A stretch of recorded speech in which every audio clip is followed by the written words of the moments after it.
This film was developed by the U.S. Air Force. It tells their story, first during the Vietnam War and what the U.S. Air Force did during that war, but then it transitions to the post Vietnam War period and the abilities and capabilities of the U.S. Air Force in that period of time.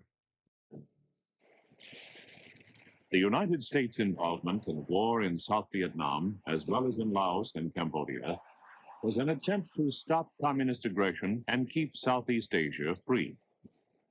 It was a commitment made by 4 United States presidents and grew from a small force of American advisory personnel to one of over 500,000 Army, Navy, Marine, and Air Force participants.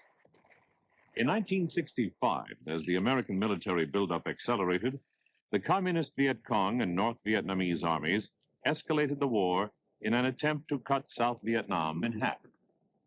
They increased their hit-and-run guerrilla tactics against Allied forces and Republic of South Vietnam installations, and adopted a tactic of stand up and fight with battalion-sized forces. But this tactic made the communists more vulnerable to air power. The decision was made to intensify the use of aircraft in the Vietnam action. The rapid buildup brought additional Air Force personnel to Southeast Asia. The teamwork displayed by this group of combat crewmen and ground personnel, often while under enemy attack, was a significant phase in Air Force history. In January 1973, a ceasefire went into effect, and the return of U.S. prisoners of war began immediately. It was checkout time at the Hanoi Hilton, as the prisoner of war camp in Hanoi had become known to its inmates. American prisoners began their long trip home. However, bombing continued in Laos and Cambodia until August 1973, thus ending almost 12 years of Air Force involvement in Southeast Asia.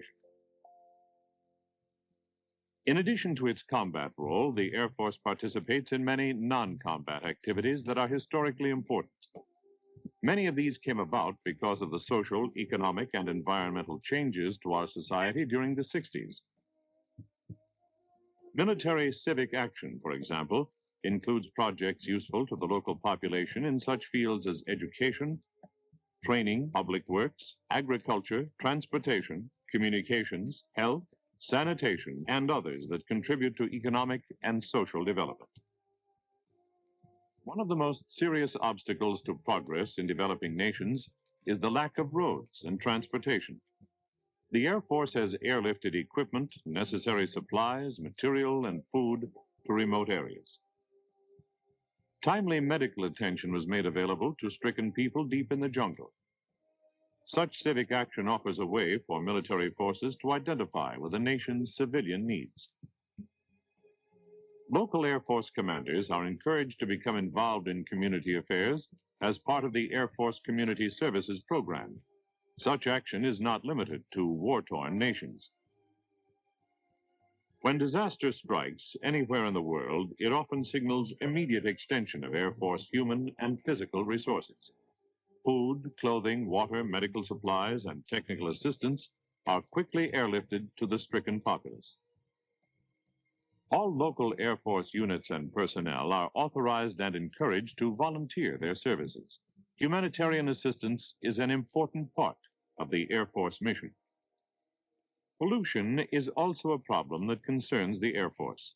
To reduce air pollution, current aircraft engines are being modified to reduce polluting emissions. Looking to the future, the new F-15 aircraft uses the first aircraft engines specifically designed as non-smokers. Ecology has long been a part of Air Force operations. Generally, Air Force installations have land which must be maintained as a safety buffer, but which is not needed for facilities. This land has been used as sanctuaries and preserves for fish and wildlife resources since 1958.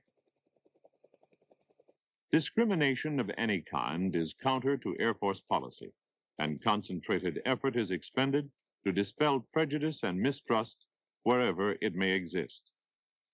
At all command levels, formal training through education programs is mandatory. The goal is to eliminate discrimination in all its manifestations. Solving problems together is imperative in a highly technical Air Force, As a result, a premium is placed on education. Consequently, the Air Force is a primary producer of highly skilled specialists. Nearly 500,000 specialists annually take service or service-sponsored education courses, such as those of the Air Training Command or the Air Force Institute of Technology. Many participate in the Community College of the Air Force program, which gives them college credit for in-service education and training. Air Training Command Field training goes to the student. Others benefit from correspondence courses. A large number of airmen study at technical training centers. Many of the skills learned are directly applicable to civilian industry. National civilian productivity gains much from contributions of Air Force trained professionals and technicians.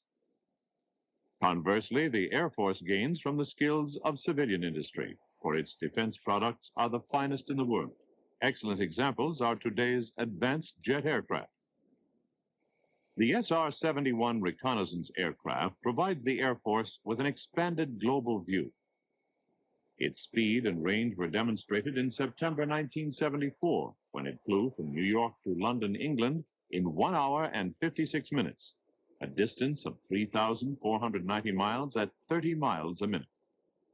The transatlantic flight shattered the existing speed record of 4 hours and 45 minutes, with a top speed which exceeded 3 times the speed of sound at 80,000 feet altitude. Its return flight from London to Los Angeles, California, took only 3 hours and 42 minutes. In July 1976, the SR-71 broke 6 speed and altitude records previously held by MiG-25 and U.S. Air Force YF-12A aircraft. The new records include speed over a 1,000-kilometer closed course and over a 15 to 25-kilometer straight course. It also set an altitude mark of 85,126 feet for sustained flight. More aviation history was made over a period of 17 days in January 1975. During Operation Streak Eagle, the F-15 Eagle broke every existing climbing record in aviation history. It completed the record sweep when from Grand Forks Air Force Base, North Dakota, it took off and climbed to 30,000 meters, approximately 103,000 feet altitude, in just 207.6 seconds. This performance exceeded the best previous 30,000-meter climb by 35.8 seconds. The mission, as part of the rugged F-15 flight test program, provided new data on high-altitude capabilities of the aircraft and its pilots.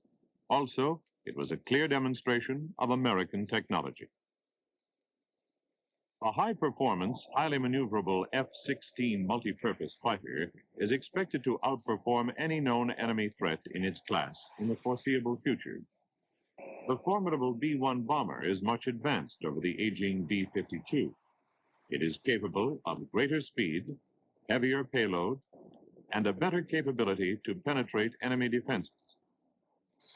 The A-10, designed to support frontline ground troops, can carry a heavy load, remain airborne for long periods, and take off and land on short runways.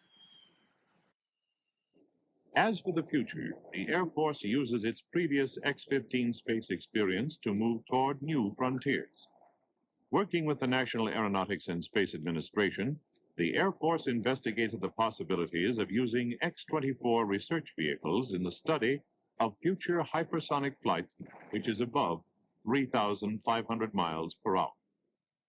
Experience gained with the X-24 has contributed to development of the new space shuttle concept.